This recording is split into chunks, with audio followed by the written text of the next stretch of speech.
Ma'am, அது உங்களுக்கு தேவையில்லாத விஷயம். அவங்க அந்த காரை பற்றி விசாரிச்சுட்டு தான் இருந்தாங்க. வேணும்னா அவங்களே வாங்கிக்குவாங்க. இல்லைனாலும் நான் அவங்களுக்கு வேறு கார் காமிப்பேன். நீங்கள் தான் அது ரெண்டுக்குமே வழிவிடாமல் இப்படி குறுக்க நிற்கிறீங்க. ஆல்ரெடி இங்கே இருக்கிற எல்லா சேல்ஸ்மேனும் பிஸியாக தான் இருக்காங்க. முறைப்படி அவங்க தான் இங்கே முதல்ல வந்தாங்க. ஸோ நீங்கள் தான் கொஞ்சம் நேரம் வெயிட் பண்ணணும். அதனால் கொஞ்சம் வழி விட்டிங்கன்னா அவங்களுக்கு அந்த காரை நான் காமிப்பேன். அது வரைக்கும் நீங்கள் அந்த வெயிட்டிங் ரூமில் உட்காருங்க. நான் உங்களுக்கு ஜூஸ் கொடுக்க ஏற்பாடு பண்ணுறேன். அந்த சேல்ஸ்மேன் பணிவாக, அதே சமயம் தன்னுடைய சுயமரியாதையை விட்டு கொடுக்காமல் பேச உமாவிற்கோ தாங்க முடியாத அவமானமாக இருந்தது. ஒரு சாதாரண சேல்ஸ்மேன் நீ, நாங்கள் என்ன செய்யணும்னு பாடெடுக்கிறியா என்று கோபத்தில் அவள் கையை ஓங்கிக் கொண்டு போக சந்தனா சட்டென்று அவளுடைய கையை பிடித்தாள். உமா, என்ன பண்ணிட்டு இருக்க நீ? அவங்களோட வேலையை கரெக்டாக தான் செய்கிறாங்க. நீ இந்த கார் வேணும்னு சொன்ன, நானும் சரி வாங்கிக்கோன்னு தான் விட்டு கொடுத்தேன்.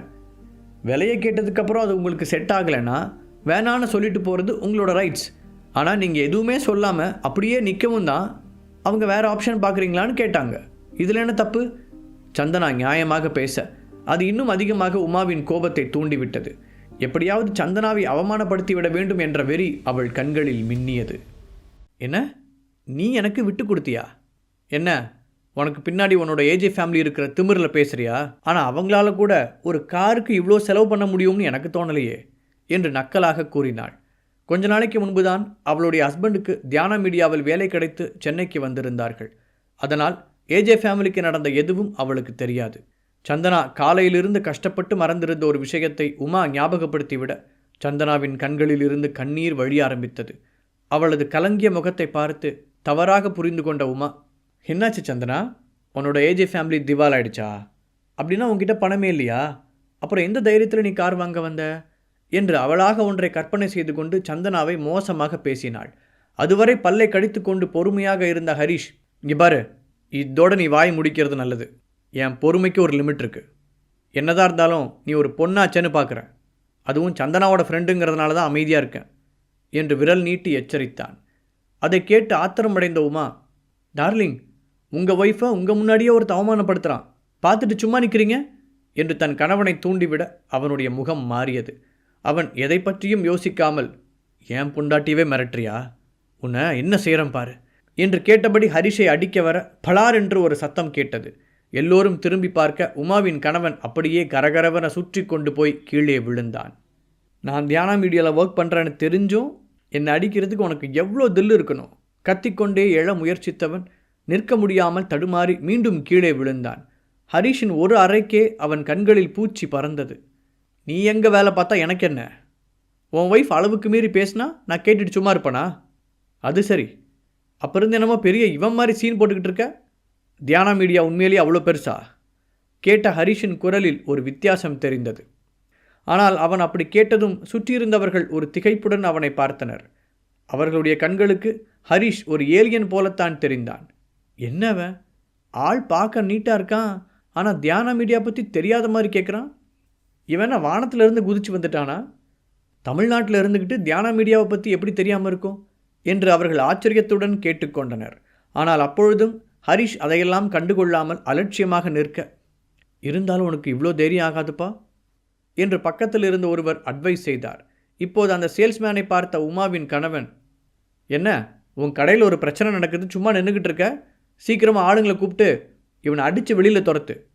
அப்படி மட்டும் நீ செஞ்சேன்னா உங்கள் ஷோரூம் தியானா மீடியாவோட பார்ட்னர்ஷிப் வைக்க நான் ஏற்பாடு பண்ணி தருவேன் என ஆசை காட்டினான். இன்னொரு பக்கம் கலங்கிய கண்களுடன் நின்ற மனைவியின் தோளை ஆதரவாக அணைத்த ஹரிஷ், ப்ளீஸ் பேபி, தயவு செஞ்சு அழாத, என்ன நடந்தாலும் நான் உனக்கு இருக்கேன் என்றான். அதை பார்த்த உமாவின் வயிற்றில் தீ பற்றி எரிந்தது. ஒரு வேஸ்ட் ஃபெல்லோவை காதலித்து கல்யாணம் பண்ணி சந்தனாவோட வாழ்க்கையே நாசமாக போச்சுன்னு எதேதோ சொன்னாங்க. அதை கேட்டு நானும் ரொம்ப சந்தோஷப்பட்டேன். ஆனால் இவங்க ரெண்டு பேரையும் பார்த்தா அப்படி தெரியலையே. அவளுக்கு ஒன்றுனா இவன் உருகிறதும் பொண்டாட்டிக்காக யாருன்னு கூட பார்க்காம அடிக்கிறதையும் பார்த்தா இவன் ரொம்ப சந்தோஷமாக தான் இருக்க போல.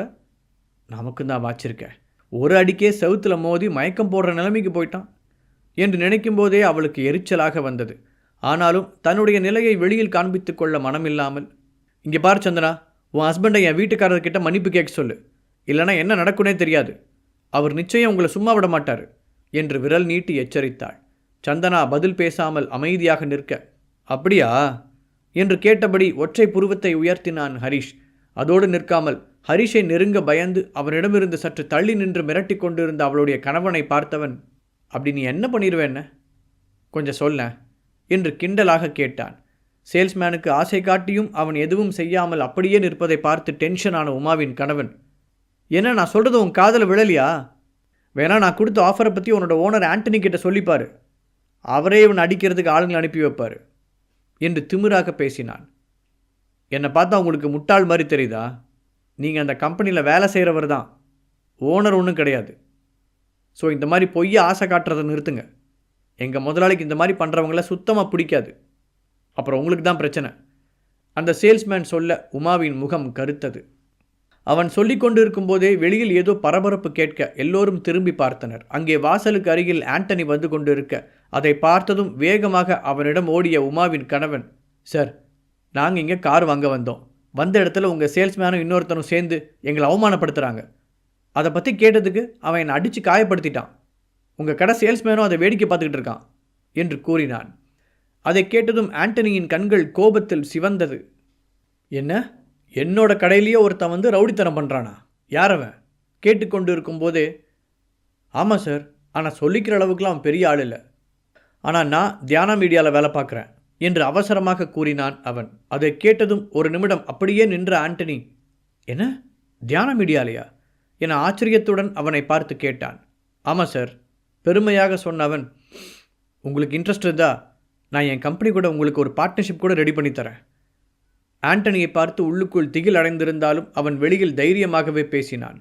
இந்த தூண்டிலில் ஆண்டனி நிச்சயமாக மாட்டுவான் என்று அவன் எதிர்பார்த்தான். அவன் இரண்டாவதாக சொன்னதை ஆண்டனி சரியாக கவனிக்காவிட்டாலும் தியானா மீடியா ஹரிஷுக்கு சொந்தமானது என்பது அவனுக்கு தெரியும். ஹரிஷின் மீது எப்போதுமே மரியாதை கொண்ட ஆண்டனி கொஞ்ச நாட்களாக அதிகரித்து வரும் ஹரிஷின் புகழை பற்றி நினைத்து கொண்டே வந்தான். அதோடு தன்னுடைய ஷோரூமுக்கு வந்த ஒரு கஸ்டமரை சேல்ஸ்மேன் மரியாதையுடன் நடத்தவில்லை என்ற செய்தியும் அவனுடைய கோபத்தை அதிகரித்தது. அதோ அவன்தான், அவனுக்கு நீங்கள் சரியான பாடம் கற்றுக் கொடுக்கணும். உமாவின் கணவன் கை காட்ட அங்கு சந்தனா கையை பிடித்தபடி ஒரு குறும்பு சிரிப்புடன் ஹரிஷ் நின்று கொண்டிருந்தான். அதை பார்த்ததும் ஆண்டனியின் இதயம் படபடவென துடித்தது. ஏஜே ஃபேமிலி மற்றும் ஆறுமுகம் ஃபேமிலிக்கெல்லாம் நடந்தது நினைவுக்கு வர அவனுக்கு லேசாக நடுக்கம் ஏற்பட்டது. ஆண்டனி அவர்களுடைய சர்க்கிளில் மற்றவர்களுக்கு தெரியாத பல விஷயங்களை பற்றி தெரிந்து வைத்திருந்தான். அந்த குடும்பங்கள் அழிந்தபோது அதற்கு ஏதோ ஒரு வகையில் ஹரிஷ் காரணமாக இருக்கலாம் என்ற சந்தேகம் எல்லோருக்கும் இருந்தது. ஆனால் ஆண்டனிக்கோ இந்த கொஞ்ச நாட்களாக ஹரிஷ் ஏதோ ஒரு மிகப்பெரிய விளையாட்டை திட்டமிட்டு விளையாடுவதாக தோன்றியது. அவனை சென்னையில் பார்க்கவே முடியவில்லை என்றாலும் ஹரிஷை பற்றி கேள்விப்பட்ட விஷயங்கள் அனைத்தும் அவன் எவ்வளவு சக்தி வாய்ந்தவன் என்பதை ஆண்டனிக்கு உணர்த்தியது. என்ன சார், நீங்களும் இவனை பார்த்து அப்படியே நிற்கிறீங்க? உங்கள் கடையில் வந்து தகராறு பண்ணியிருக்கான், அவனோட கையை காலை முறிச்சு விட வேண்டாமா? உமாவின் கணவன் கூற உமா இப்போது அலட்சியமாக சந்தனாவை பார்த்தாள். ஹரிஷ் எதுவும் பேசாமல் அந்த சிரிப்பு மாறாமல் நிற்க திரும்பி தன் பின்னால் நின்றவனை பார்த்த ஆண்டனி, நீ நிஜமாவே தியானா மீடியாவில் தான் வேலை பார்க்குறியா என்று கேட்டான். ஆமாம், அதில் என்ன உங்களுக்கு சந்தேகம்? என் ஹஸ்பண்ட் தியானா மீடியாவோட நியூ பிரான்ச் மேனேஜர். நீங்கள் எங்களை நம்பலைன்னா ஆஃபீஸுக்கே கால் பண்ணி கேளுங்க, உமா வேகமாக குறுக்கிட்டு சொன்னாள். ஏதோ உங்களை ரொம்ப பெரிய ஆள், உங்களுக்கு நிறைய கான்டாக்ட்ஸ் இருக்குன்னு சொன்னாங்க, இதை கூட உங்களால் விசாரித்து தெரிஞ்சுக்க முடியாதா என்று அவள் மேலும் சொல்ல தங்களது பாஸை அவமானப்படுத்துவது போல பேசும் உமாவை ஆண்டனியின் ஆட்கள் கோபத்தோடு முறைத்தனர். இந்த பொண்ணு என்ன வந்ததுலேருந்தே எல்லாரையும் இன்சல்ட் பண்ணிக்கிட்டே இருக்கு. முதல்ல அதோட ஃப்ரெண்டையே தப்பாக பேசிச்சு, அப்புறம் அந்த சேல்ஸ்மேனையே அடிக்க போச்சு, இப்போ என்னடானா இந்த ஷோரூமோட ஓனர் ஆண்டனியவே மரியாதை இல்லாமல் பேசுது என்று முதலில் இருந்து அங்கு நடந்ததை பார்த்தவர்கள் தங்களுக்குள் பேசிக்கொண்டனர். கண்களால் தன்னுடைய ஆட்களை அமைதிப்படுத்திய ஆண்டனி, அப்படி தெரிஞ்சுக்கணும்னு எனக்கு எந்த அவசியமும் இல்லை என்று மட்டும் சொல்லிவிட்டு அவளுடைய கணவனை பார்த்து, நீ தியானா மீடியாவை சேர்ந்தவன்னு சொல்கிற, ஆனால் இவர் யாருன்னு உனக்கு தெரியாதா என்று கேட்டான். அவன் யாருன்னு எனக்கு எப்படி தெரியும்? என்னோட ஒய்ஃப், அவன் ஒய்ஃபோட பழைய ஃப்ரெண்டு, அவ்வளோதான். ரொம்ப நாள் கழித்து அவங்களே இன்றைக்கி தான் மீட் பண்ணாங்க, அப்புறம் எனக்கு எப்படி இவனை தெரியும்? அலட்சியமாக அவன் பதில் சொல்ல ஆண்டனிக்கு அந்த நிமிடமே அவனை ஓங்கி அறைய வேண்டும் போல் இருந்தது. சரி, தியானா மீடியாவுக்கு கால் பண்ணி ஹரிஷ் யாருன்னு நீ கேளு. ஆண்டனி அதற்கு மேல் அவனுடன் பேசி நேரத்தை வீணடிக்க விரும்பவில்லை. ஹரிஷ்னு மட்டும் சொன்னால் எப்படி? அவங்க ஃபுல் நேம் என்னன்னு சொல்லுங்கள், அப்போ தான் அவங்க ஆஃபீஸில் என்ன வேலை செய்கிறாங்கன்னு கண்டுபிடிக்க முடியும். ஏன்னா எங்களுது ரொம்ப பெரிய கம்பெனி, அப்படி ஈஸியால் ஒருத்தரை கண்டுபிடிச்சிட முடியாது. சொல்லிக் கொண்டிருக்கும் போதே அவனுக்குள் ஏதோ ஒரு பொறி தட்ட வேகமாக தன்னுடைய ஆஃபீஸுக்கு கால் செய்தான். அதன் பிறகு ஆண்டனி ஹரிஷை நோக்கி வந்தான். அவனை பார்த்ததும் சந்தனாவுக்குள் லேசான நடுக்கம் ஏற்பட ஹரிஷின் கையை இறுக்கமாக பிடித்து கொண்டாள். ஆனால் அவனை விட்டு ஒரு அடி கூட நகராமல் அவன் பக்கத்திலேயே நின்றாள். அதற்குள் ஹரிஷின் பக்கத்தில் வந்த ஆண்டனி சிரித்தபடி கையை நீட்டினான். நீ என் கடைக்கு வருவேன்னு எதிர்பார்க்கல. நீ இங்கே வந்ததை நினச்சி உண்மையிலேயே நான் ரொம்ப பெருமைப்படுறேன். கொஞ்சம் முன்னாடியே வரப்போகிறத இன்ஃபார்ம் பண்ணியிருந்தேனா நானும் வந்து உனக்கு தேவையான எல்லா ஏற்பாடும் செஞ்சு வச்சுருப்பேன், ஆண்டனி சொல்ல. அவன் ஹரிஷிடம் அவ்வளவு நெருக்கமாக பேசுவதை பார்த்து எல்லோரும் ஆச்சரியம் அடைந்தனர். அதுவும் அவன் வருவது தெரிந்திருந்தால் தானே வந்து காத்திருப்பேன் என்று ஆண்டனி சொன்னதை அவர்களால் நம்பவே முடியவில்லை. இந்த பையன் அந்த அளவுக்கு முக்கியமானவனா என்று நினைத்தபடி அவர்கள் ஒருவருக்கொருவர் பார்த்து கொண்டனர். இது உன்னோட ஷோரூம்னு எனக்கு தெரியாது ஆண்டனி. என் ஒய்ஃபுக்கு ஒரு கார் கிஃப்ட் பண்ணலான்னு நின்னேன். அந்த கார் அவங்களுக்கு ரொம்ப பிடிச்சிருந்துச்சு. அதை பற்றி விசாரிச்சுட்டு இருக்கும்போது தான் இவங்க வந்தாங்க. அதுக்கப்புறம் தான் எல்லா பிரச்சனையுமே ஸ்டார்ட் ஆச்சு, ஹரிஷ் நிதானமாக சொல்ல. ஆண்டனி கோபமாக தன்னுடைய சேல்ஸ்மேனை திரும்பி பார்த்தான். எல்லா பிரச்சனையும் நடக்கிற வரைக்கும் நீ என்ன பண்ணிக்கிட்டு இருந்த? இவங்க தானே ஃபஸ்ட்டு அந்த காரை கேட்டாங்க. அப்போ அவங்களுக்கு அந்த காரை பற்றின எல்லா டீட்டெயில்ஸும் சொல்லியிருக்கணும்ல. அதானே உன்னோட வேலை என்று ஆண்டனி கத்த. அந்த பையனை திட்டாத, அவன் கரெக்டாக தான் நடந்துக்கிட்டான். இவங்க 2 பேரும் தான் வந்ததிலிருந்தே தேவையில்லாமல் பிரச்சனை பண்ணிகிட்டு இருக்காங்க, பதிலுக்கு ஹரிஷ் கூறினான். முதலாளியின் கோபத்திலிருந்து தன்னை காப்பாற்றியதற்காக ஹரிஷை நன்றியுடன் பார்த்தான் அந்த பையன். அதற்குள், ஹரிஷ் ராஜேஸ்வரன், தியானா மீடியாவோட ஓனர் என்று ஃபோனில் அதிர்ச்சியுடன் கேட்ட உமாவின் கணவன் என்ன செய்வதென்று தெரியாமல் ஃபோனை கீழே நழுவ விட்டான். தொடங்கப்பட்ட நாளிலிருந்து அந்த நியூ பிரான்ச்சின் எல்லா பிஸ்னஸ்களையும் நிக்கிதா தான் பார்த்து கொள்வதால் ஹரிஷ் இதுவரை அங்கு போனதே இல்லை. அதனால்தான் உமாவின் கணவர் அந்த கம்பெனியின் முதலாளியை இதுவரை சந்திக்கும் வாய்ப்பே கிடைக்கவில்லை. தன் கணவன் பேசியதை கேட்ட உமாவின் முகமும் பயத்தில் வெளிரியது. அதேபோன்று இதையெல்லாம் வேடிக்கை பார்த்து கொண்டிருந்த மற்றவர்களும் சடனாக உற்சாகமடைந்தனர். இவ்வளவு நேரம் அவர்கள் மண்டையை குடைந்து கொண்டிருந்த கேள்விக்கு விடை கிடைத்து விட்டது. ஆண்டனி எதற்காக அந்த அளவுக்கு மரியாதையுடன் நடந்து கொள்கிறான் என்பதும் அவர்களுக்கு அப்போதுதான் புரிந்தது. உமாவும் அவளது கணவனும் தயங்கியபடி ஹரிஷின் பக்கத்தில் வர, ஒரு வழியா இப்போவாவது நான் யாருங்கிற உண்மையை கண்டுபிடிச்சிட்டிங்களா என்று கேலியாக கேட்டான் ஹரிஷ். சாரி சார், நீங்கள் யாருன்னு தெரியாமல் நாங்கள் கொஞ்சம் அவசரப்பட்டுட்டோம். உமாவின் கணவன் பணிவுடன் மன்னிப்பு கேட்க, கொஞ்சம் இல்லை, ரொம்பவே அவசரப்பட்டுட்டீங்க. அப்புறம் இப்போ கூட நான் தியானா மீடியாவோட ஓனர்னு தெரிஞ்சதுக்கப்புறம் தான் இந்த அளவுக்கு மரியாதை தரீங்க. அப்படி ஒரு மரியாதை எனக்கு தேவையே இல்லை. அப்புறம் சக மனுஷனை மதிக்க தெரியாதவன் என் கம்பெனிக்கும் அவசியம் இல்லை. ஃப்ரெண்ட்ஷிப்பில் எதுக்கு ஏழை பணக்கார வித்தியாசம் வருது? அப்போ உங்ககிட்ட அந்த அடிப்படை உண்மை கூட இல்லை. ஹரிஷ் அவர்கள் முகத்தில் அடித்தது போல பேச இருவரும் தலைகுனிந்து நின்றனர். அதோடு அவர்கள் கண்களில் தியானா மீடியா வேலையை பற்றிய பீதி தெரிந்தது.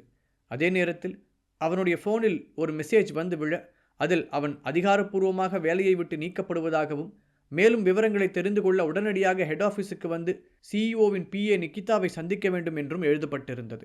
அதை பார்த்ததும் அவர்கள் இருவரும் அப்படியே அதிர்ச்சியில் உறைந்து போய்விட்டார்கள். அவன் இப்போதுதான் கை நிறைய சம்பளத்துடன் அந்த புதிய வேலையில் சேர்ந்திருந்தான். ஒரே நிமிடத்தில் அவனுடைய கனவு மொத்தமும் காலியாகிவிட்டது. திரும்பி உமாவை தீயாக முறைத்தவன், ஒன்னால தான் எல்லா பிரச்சனையும், ஒரே நிமிஷத்தில் என்னோட வேலை மரியாதை எல்லாம் போயாச்சு, இப்போ நாம் கிட்டத்தட்ட நடு தெருவுக்கு வந்துட்டோம் என்று கத்த உமா பேய் அறைந்தது போல நின்றாள். சாரி சார், நீங்கள் யாருன்னு தெரியாமல் நாங்கள் கொஞ்சம் அவசரப்பட்டுட்டோம். உமாவின் கணவன் பணிவுடன் மன்னிப்பு கேட்க, கொஞ்சம் இல்லை, ரொம்பவே அவசரப்பட்டுட்டீங்க. அப்புறம் இப்போ கூட நான் தியானா மீடியாவோட ஓனர்னு தெரிஞ்சதுக்கப்புறம் தான் இந்த அளவுக்கு மரியாதை தரீங்க. அப்படி ஒரு மரியாதை எனக்கு தேவையே இல்லை. அப்புறம் சக மனுஷனை மதிக்க தெரியாதவன் என் கம்பெனிக்கும் அவசியம் இல்லை. ஃப்ரெண்ட்ஷிப்பில் எதுக்கு ஏழை பணக்கார வித்தியாசம் வருது? அப்போ உங்ககிட்ட அந்த அடிப்படை உண்மை கூட இல்லை. ஹரிஷ் அவர்கள் முகத்தில் அடித்தது போல பேச இருவரும் தலைகுனிந்து நின்றனர். அதோடு அவர்கள் கண்களில் தியானா மீடியா வேலையை பற்றிய பீதி தெரிந்தது. அதே நேரத்தில் அவனுடைய ஃபோனில் ஒரு மெசேஜ் வந்து விழ அதில் அவன் அதிகாரப்பூர்வமாக வேலையை விட்டு நீக்கப்படுவதாகவும் மேலும் விவரங்களை தெரிந்து கொள்ள உடனடியாக ஹெட் ஆஃபீஸுக்கு வந்து சிஇஓவின் PA நிக்கிதாவை சந்திக்க வேண்டும் என்றும் எழுதப்பட்டிருந்தது. அதை பார்த்ததும் அவர்கள் இருவரும் அப்படியே அதிர்ச்சியில் உறைந்து போய்விட்டார்கள். அவன் இப்போதுதான் கை நிறைய சம்பளத்துடன் அந்த புதிய வேலையில் சேர்ந்திருந்தான். ஒரே நிமிடத்தில் அவனுடைய கனவு மொத்தமும் காலியாகிவிட்டது. திரும்பி உமாவை தீயாக முறைத்தவன், இது எல்லாத்துக்குமே நீ தான் காரணம். நீ எப்பவும் மற்றவங்களை இன்சல்ட் பண்ணுறதோட என்னையும் அதில் இழுத்து விட்டுட்ட. இப்போ அதோட விளைவு என்னன்னு பார்த்தியா? இனி நான் என்ன பண்ணாலும் எனக்கு அந்த வேலை கிடைக்காது. என்று எல்லோருக்கும் முன்னிலையில் அவளை திட்டினான். ஹரிஷால் அதற்கு மேல் அங்கு நின்று அந்த நாடகத்தை எல்லாம் பார்க்க முடியவில்லை. இப்போதும் அவன் திருந்தாமல் மொத்த பழியையும் தன் மனைவியின் மீது மட்டுமே சுமத்துவதை பார்த்த ஹரிஷ் தான் எடுத்த முடிவு சரிதான் என்று நினைத்தான். உமா சந்தனாவை அவமானப்படுத்திய போதே நிக்கிதாவை போனில் அழைத்த ஹரிஷ் அவனை பற்றிய விவரங்களை கூறி உடனடியாக வேலையில் இருந்து நீக்கச் சொன்னான். அதன் பிறகு ரொம்பவே வேகமாக செயல்பட்ட நிக்கிதா அடுத்த 10வது நிமிடம் அவனுடைய நம்பரை கண்டுபிடித்து மெசேஜ் அனுப்பிவிட்டாள். அங்கு நடப்பதையெல்லாம் வெறுமனே வேடிக்கை பார்த்து கொண்டு எதுவுமே பேசாமல் சோகத்துடன் நின்றிருந்த சந்தனாவை பார்த்து மென்மையாக புன்னகைத்த ஹரிஷ் அவளுடைய கையை பிடித்தபடி வாசலை நோக்கி நடந்தான். கொஞ்ச தூரம் சென்றவன் திடீரென நின்று, ஆண்டனி, அந்த கார் என்னோட ஃப்ளாட்டுக்கு அனுப்பி வச்சிரு. ஆஃபீஸில் இருந்து யாரையாவது அனுப்பி அதுக்கான பணத்தை செட்டில் பண்ணுறேன். ஆண்டனியை பார்த்து ஒரு சின்ன சிரிப்புடன் கூறினான் ஹரிஷ். இதை நீ சொல்லணுமா ஹரிஷ்? எப்படி இருந்தாலும் நான் அதை உனக்கு தான் அனுப்பி வச்சிருப்பேன். ஆண்டனியும் ஒரு நிம்மதி பெருமூச்சுடன் பதில் சொன்னான். இதன் மூலம் ஹரிஷுக்கு தன் மீது எந்தவித தனிப்பட்ட கோபமும் இல்லை என்பதை அவன் புரிந்து கொண்டான். ஹரிஷ் வெளியே சென்ற பிறகும் அதை கூட கவனிக்காமல் உமாவும் அவளுடைய கணவனும் ஒருவரையொருவர் குற்றம் சாட்டி கொண்டிருக்க அதை வெறுப்போடு பார்த்த ஆண்டனி, இவங்க 2 பேரையும் முதல்ல வெளியே துரத்தி விடுங்க, அப்புறம் உடனடியாக எல்லா ஃபார்மாலிட்டிஸையும் முடித்து இந்த காரை ஹரிஷோட ஃப்ளாட்டுக்கு அனுப்பி வைங்க என்று உத்தரவிட்டான். அதே நேரத்தில் சிவகங்கையில் இருந்த கணபதியின் வீட்டில் மணிவேலும் பாலாவும் சில முக்கியமான விஷயங்களை பற்றி விவாதித்து கொண்டிருந்தனர். ஹரிஷ் எப்போ இங்கே திரும்பி வருவான்னு உனக்கு தெரியுமா? அவன் திரும்பி வர வரைக்கும் சிவபாலன் ஃபேமிலிக்கும் நமக்கு இடையில் ஓடிக்கிட்டு இருக்கிற பிரச்சனைக்கு எந்த ஒரு முடிவும் செய்ய முடியாது, அதான் கேட்டேன் என்று மணிவேலை பார்த்து பாலா கேட்க, ஹரிஷ் ஏதோ வேலை விஷயமா அவசரமாக சென்னைக்கு போகணும்னு சொன்னான். நான் தான் என் காரை கொடுத்து அனுப்பி வச்சேன். அவன் எப்போ இங்கே திரும்பி வருவான்னு தெரியல. ஆனால் எப்படி இருந்தாலும் ரேடியன்ஸ் இங்கே தானே இருக்குது. அதனால் சிவபாலனால் புதுசாக எந்த பிரச்சனையும் உருவாக்க முடியாதுன்னு நம்புகிறேன். மணிவேல் பதிலுக்கு சொன்னார். யமுனாவின் உயிருக்கு எந்த ஆபத்தும் இல்லாமல் நல்லபடியாக மீண்டு வந்து விட்டதால் அவர் இப்போது ரிலாக்ஸாக இருந்தார். மணி, முக்கியமான விஷயத்தையே நீ மறந்துட்டியா? அன்னைக்கு கோவமாக இருந்த மக்கள்கிட்ட இன்னும் ஒரு வாரத்தில் முடிவு சொல்கிறேன்னு சொன்னேன். ஹரிஷ்கிட்டையும் அதை பற்றி பேசலான்னு இருந்தோம். ஏன்னா ஹரிஷ் வந்து மக்கள் முன்னாடி பேசினாதான் சரியாக இருக்கும். இனி அவன் எப்போ வருவான்னு தெரியல. அது வரைக்கும் நம்ம ஊர் மக்கள் பொறுமையாக இருப்பாங்களா? ஒருவேளை அதுக்குள்ளே பிரச்சனை பெருசாகிட்டா என்ன பண்ணுறது? பாலா ஒரு கவலையுடன் கூறினார். என்ன பாலா இப்படி பயப்படுற? அந்த நேரத்தில் நீயும் தானே என் பக்கத்தில் இருந்த. அந்த சிச்சுவேஷனில் நான் வேற என்ன செய்யட்டும்? அப்படியே இருந்தாலும் அவங்க எல்லாரும் கிளம்பி நம்ம வீட்டுக்கு வந்து பிரச்சனை பண்ணுவாங்கன்னு நினைக்கிறியா? மணிவேல் அசால்ட்டாக சொல்ல அவருடைய அந்த பதில் பாலாவை திகைக்க வைத்தது. என்னையே அப்படி பார்க்குற? கவலைப்படாத. நீ நினைக்கிற மாதிரி நான் யாரையும் ஏமாத்தலாம் ட்ரை பண்ணல. இந்த பிரச்சனைக்கு பின்னாடி யார் இருந்தாங்கன்னு விசாரிக்க ஏற்கனவே ஆளுங்களை அனுப்பியிருக்கேன். திடீர்னு எப்படி அவ்வளோ மக்கள் அங்கே கூடியிருப்பாங்க? கண்டிப்பாக இதுக்கு பின்னாடி யாரோ ஒருத்தர் எண்ணெயை ஊற்றி திரிய பற்ற வச்சிருக்கணும். அவங்க தான் அந்த கொள்ளைக்காரங்க இப்போ ரேடியன்ஸில் இருக்காங்க அப்படிங்கிற உண்மையான அடையாளத்தை மக்களுக்கு தெரியப்படுத்தியிருக்கணும். இல்லைனா அவங்க அதை கண்டுபிடிச்சு சடனாக இங்கே கிளம்பி வந்திருக்க மாட்டாங்க. மணிவேல் என்ன நடந்திருக்கும் என்பதை எக்ஸ்பிளைன் செய்தார். பாலா அதற்கு பதில் சொல்வதற்கு முன்பாகவே மணிவேலின் ஃபோன் அடித்தது. அதில் அவருடைய வீட்டு நம்பர் வர அட்டன் செய்து காதில் வைத்தார். மறுமுனையில் மணிவேல் பேசுவதற்கு கூட காத்திருக்காமல், சார், இங்க ஒரு பிரச்சனை நடந்திருக்கு. நம்ம ரூம்ல அடைச்சு வச்சிருந்த மூர்த்தியை யாரோ கொன்னுட்டாங்க என்று ஒருவன் சொல்ல அதை கேட்ட மணிவேல் அதிர்ச்சியுடன் எழுந்து நின்று விட்டார். நிஜமாதான் சொல்றியா? என் கூட விளையாடலையே. அவர் நம்ப முடியாமல் கேட்க, இந்த மாதிரி விஷயத்துல யாராவது விளையாடுவாங்களா சார்? அந்த நபர் பதட்டத்துடன் கூறினார். நீங்க கொஞ்சம் உடனே இங்கே கிளம்பி வந்தா நல்லா இருக்கும் சொல்லிவிட்டு அந்த நபர் போனை வைக்க மணிவேல் வெளுத்து போன முகத்துடன் தளர்ந்து போய் சோஃபாவில் அமர்ந்தார். அவரையே பார்த்து கொண்டிருந்த பாலா, உனக்கு என்னாச்சு? ஏன் முகம் இப்படி வைத்து போயிருக்கு? வீட்டில் ஏதாவது தீ பிடிச்சிருச்சா? இல்லை வேற ஏதாவது பிரச்சனையா? யமுனா நல்லா தானே இருக்காங்க என்று கேள்விகளை அடுக்கிக் கொண்டே போனார்.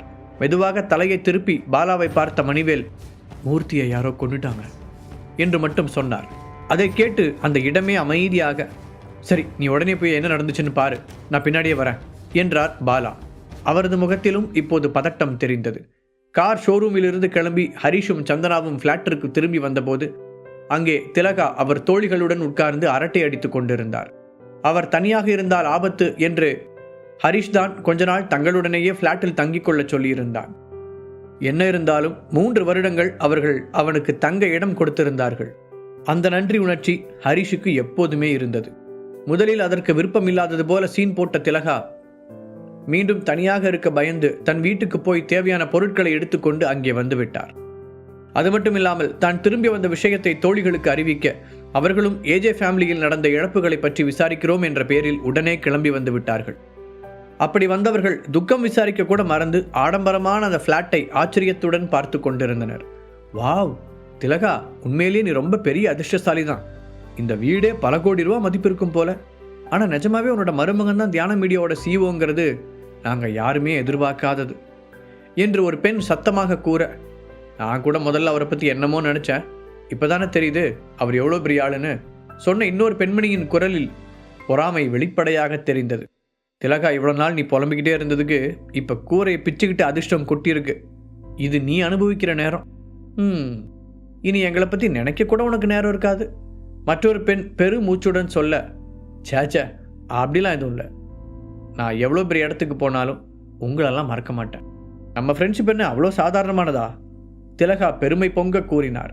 முதல் நாள் ஹரிஷை திட்டியதெல்லாம் அவருக்கு இப்போது மொத்தமாக மறந்துவிட்டது.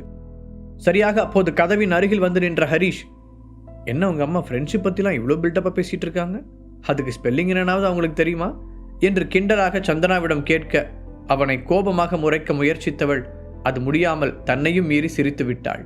இந்த கொஞ்ச நாட்களில் அவளுடைய அம்மாவின் உண்மையான குணம் அவளுக்கும் பழகிவிட்டது. அதனால் ஹரிஷ் சொன்னதில் இருந்த உண்மை புரிந்ததால் அதற்கெல்லாம் அவளால் கோபப்பட முடியவில்லை. அப்போது ஒரு பெண்மணி, நானே உங்ககிட்ட ஒரு விஷயத்தை கேட்கணும்னு நினச்சேன் திலகா. தியான மீடியா நிறைய செலிபிரிட்டிஸை உருவாக்குறதா கேள்விப்பட்டேன். உனக்கே தெரியும், என் பொண்ணுக்கு 20 வயசு தான். அவள் ஒரு செலிபிரிட்டியாக பெரிய ஸ்டாராக மாறணுங்கிற ஆசை எனக்கு இருக்குது. நீ உன் மருமகன்கிட்ட சொல்லி அதுக்கு ஏதாவது ஹெல்ப் பண்ண முடியுமா என்று திலகாவிடம் கேட்டார்.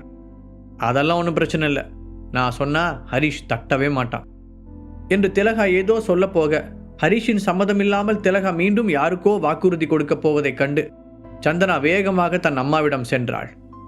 அம்மா, நாங்கள் வந்துட்டோம். சந்தனா ஒரு எச்சரிக்கும் குரலோடு உள்ளே நுழைய, சரி அதுக்கு என்ன இப்போ? நீங்கள் திரும்பி வந்தா அதுக்கு நான் என்ன பண்ணணும்? உங்களுக்காக கதவை திறந்து வச்சு காத்திருக்கணுமா? திலகா கிண்டலாக கேட்டார். அவர் ஹரிஷை நிமிர்ந்து கூட பார்க்கவில்லை. திலகா ஏன் இன்னும் அவனை வெறுக்கிறார் என்று அவளால் புரிந்து கொள்ள முடியவில்லை. சந்தனாவை பார்த்து தோள்களை குலுக்கிய ஹரிஷ் நேராக அவனுடைய ரூமை நோக்கி போனான். அதற்குள் அவனை தடுத்த திலகாவின் தோழிகள், திலகா, இது நிஜமாவே உன்னோட மருமகனா? உங்கள் மாப்பிள்ளை இவ்வளோ அழகாக ஹேண்ட்ஸமாக இருக்காருங்கிறது எங்களுக்கே இப்போதான் தெரியுது. அந்த பெண்களில் ஒருவர் உற்சாகத்துடன் கூச்சலிட்டார்.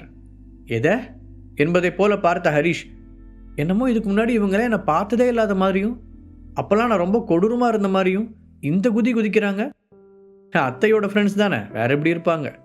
எல்லாமே கொஞ்சம் நட்டு கண்ட கேஸ் தான் போல என தனக்குள் முணுமுணுத்த ஹரிஷ், ஹாய் ஆண்டி, உங்கள் பாராட்டுக்கு ரொம்ப நன்றி என்று மட்டும் கூறிவிட்டு தன் ரூமை நோக்கி திரும்பினான். பின்ன ஒரு கம்பெனியோட சிஇஓன்னு சும்மாவா? அதுக்கான அழகும் கம்பீரமும் தானா வந்துடும் என்று இன்னொரு பெண்மணி கூற, உனக்கு விஷயமே தெரியாதா? ஹரிஷ் தம்பி தியானா மீடியாவோட சிஇஓ மட்டும் இல்லை, அந்த கம்பெனியே அவருக்கு சொந்தமானதானா. ராஜேஸ்வரன் குடும்பத்திலிருந்து அந்த கம்பெனியை இவருக்கு பிரித்து கொடுத்துட்டாங்களாம். திலகாவின் தோழி ஒருவர் எல்லாவற்றையும் தானே நேரில் இருந்து பார்த்தது போல கிசுகிசுப்பாக கூறினார். அதன் பிறகு அவரவருக்கு தெரிந்த விஷயங்களை வைத்து கதைகள் போல கூற சில நொடிகளில் அந்த இடமே கலகலப்பானது. அதில் சிலர் ஏதோ 8வது அதிசயத்தை பார்ப்பது போல போகும் ஹரிஷை வைத்த கண் வாங்காமல் பார்த்து கொண்டிருந்தனர். அவர்கள் முகத்தில் எல்லாம் திலகாவிற்கு இப்படி ஒரு மருமகன் அமைந்ததை நினைத்து பொறாமை அப்பட்டமாக தெரிந்தது. ஹரிஷ், கொஞ்சம் நெல்லு. என் ஃப்ரெண்டு சொன்னதை கேட்டதானே? அவள் பொண்ணுக்கு உன்னோட கம்பெனியில் ஒரு நல்ல வேலை போட்டு கொடு. திலகா அதிகாரமாக கட்டளையிட்டார். அவர் தன் தோழிகளின் முன்னால் தன் பெருமையை காட்ட விரும்பினார். ஹரிஷ் அதற்கு என்ன பதில் சொல்வதென்று தெரியாமல் அமைதியாக நிற்க வேகமாக அவனிடம் எழுந்து வந்த அந்த பெண்மணி, ஹரிஷ் தம்பி, நானும் உங்கள் மாமியாரும் ரொம்ப நல்ல ஃப்ரெண்ட்ஸ். அந்த உரிமையில் தான் என் பொண்ணை உங்கள் கம்பெனிக்கு வேலைக்கு அனுப்ப ஆசைப்பட்றேன்னு சொன்னேன். அதை பற்றி நீங்கள் என்ன நினைக்கிறீங்க என்று நேரடியாக கேட்டார். அது ஆண்டி என்று ஹரிஷ் ஏதோ சொல்ல வர, நான் சும்மா பெருமைக்காக இதை சொல்லலை. என் பொண்ணு உண்மையிலேயே ரொம்ப அழகாக இருப்பா. ஏற்கனவே மாடலிங் பற்றி கொஞ்சம் ட்ரைனிங்கும் இருக்குது. அவளோட வாய்ஸ் கூட ரொம்ப நல்லாயிருக்கும். நீங்கள் கொஞ்சம் ஸ்பெஷல் ட்ரைனிங் கொடுத்து மார்க்கெட்டிங் பண்ணிங்கன்னா அவள் நிச்சயமாக உங்கள் கம்பெனியோட அடுத்த பெரிய ஸ்டாராக மாறுவா. இதை சொல்லும்போது அந்த பெண்மணியின் முகத்தில் நிஜமாகவே பெருமை தெரிந்தது. அதை பார்த்த ஹரிஷ் தன் நெற்றியை தேய்த்தான். உடனே பதில் எதுவும் பேசவில்லை. அதை பார்த்த திலகாவின் முகத்தில் கோபம் தெரிய ஆரம்பித்தது. அதே நேரத்தில் ஆண்டனியின் வீட்டில் ஆண்டனியும் ஜெசிகாவும் ஹரிஷுடனான உறவை எவ்வாறு வளர்ப்பது என்று பேசிக்கொண்டிருந்தனர். ஜெஸ்ஸி, நான் இன்னைக்கு ஹரிஷை மீட் பண்ணப்போ அவனோட ஆற்றல் ரொம்பவே அதிகமாக இருக்கிறத பார்த்தேன். அவன்கிட்ட இருந்து வெளிப்பட்ட சக்தியை என்னால் நல்லாவே உணர முடிஞ்சது. ஆனால் அது என்ன லெவல்னு கண்டுபிடிக்க முடியல. ஆண்டனி நம்ப முடியாத ஆச்சரியத்துடன் கூறினான். பொதுவாக எந்த ஒரு தற்காப்பு கலை நிபுணரும் மற்றொரு நபரின் உடலில் இருந்து வெளிப்படும் ஆன்மீக ஆற்றலின் அளவு மற்றும் ஏற்ற இறக்கங்களை உணர முடியும்.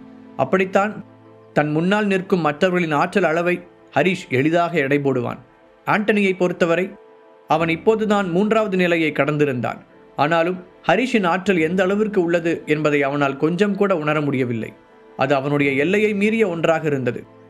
ஹரிஷ் உண்மையிலேயே ஒரு பவர்ஃபுல்லான ஆள் தான். ரொம்ப நாளைக்கு முன்னாடியே நான் அவர்கிட்ட ஹெர்பல் மெடிசன் கற்றுக்கணும்னு ஆசைப்பட்டு கேட்டேன். ஆனால் அவர் இன்னும் அதுக்கு பதில் சொல்லலை என்றாள் ஜெசிகா. இப்போ அந்த தீபக் அப்புறம் ஐரா இவங்கெல்லாம் தான் அவனோட நம்பிக்கைக்குரிய ஆட்களாக இருக்காங்க. அது மட்டும் இல்லாமல் தியான மீடியாவோட அளவு பெருசாயிட்டே போகுது.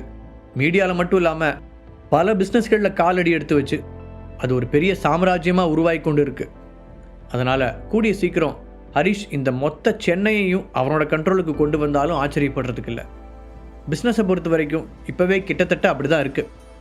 நாம் சீக்கிரமாக ஏதாவது செய்யலைன்னா ஃப்யூச்சரில் நாம் இருக்கிற இடம் கூட தெரியாமல் போயிடும். ஆண்டனி சிகரெட்டை புகைத்தபடி யோசனையுடன் கூறினான். ஆனால் நாம் என்ன செய்கிறது? ஹரிஷ் நம்ம ரூட்டில் வர ஆள் இல்லையே, அவனோட லைனே மொத்தமும் வேறையாக இருக்குது என்று ஆண்டனி கவலையுடன் கூறினான். சந்தனா மற்றும் அக்ஷரா காணாமல் போன விஷயம் தெரிந்தபோது அவர்களை காப்பாற்றி அதன் மூலம் ஹரிஷிடம் நல்ல பெயர் எடுக்க நினைத்தார்கள். ஆனால் ஹரிஷுக்கு அவர்கள் உதவி தேவைப்படவில்லை. அதனால் அந்த திட்டம் பலிக்கவில்லை. அப்போது ஜெசிகாவிற்கு திடீரென்று ஒரு யோசனை தோன்றியது. அந்த ஜீவாவுக்கும் ஹரிஷுக்கும் ஒரு நெருக்கமான ஃப்ரெண்ட்ஷிப் இருக்குல்ல. ஜீவா ஃபேமிலியோட பலம் ரொம்பவே குறைஞ்சிக்கிட்டே வருது. அவங்க திரும்பவும் பழைய நிலைமைக்கு வர நாம் ஹெல்ப் பண்ணால் அது மூலமாக ஹரிஷோட மனசில் இடம் பிடிக்க முடியும்னு நினைக்கிறேன். ஜெசிகா ஆர்வத்துடன் சொல்ல, அது கனவுல கூட நடக்காது. கோபமாக கத்தினான் ஆண்டனி. அவங்களுக்கும் நமக்கும் காலங்காலமாக இருக்கிற பார்க்க மறந்து போச்சவனுக்கு அந்த ஜீவாவோட பிஸ்னஸை மொத்தமாக அழிக்கிறதுக்கு இதுதான் நமக்கு நல்ல சந்தர்ப்பம். எதுக்காகவும் அதை நான் விட்டு கொடுக்க தயாராக இல்லை. ஆண்டனி பிடிவாதமாக சொல்ல ஜெசிகா சலிப்புடன் அவனை பார்த்தாள். முழு கதையையும் கேட்டு மகிழ பாக்கெட் FM ஆப்பை டவுன்லோட் செய்யுங்கள். லிங்க் டிஸ்கிரிப்ஷனில் கொடுக்கப்பட்டுள்ளது.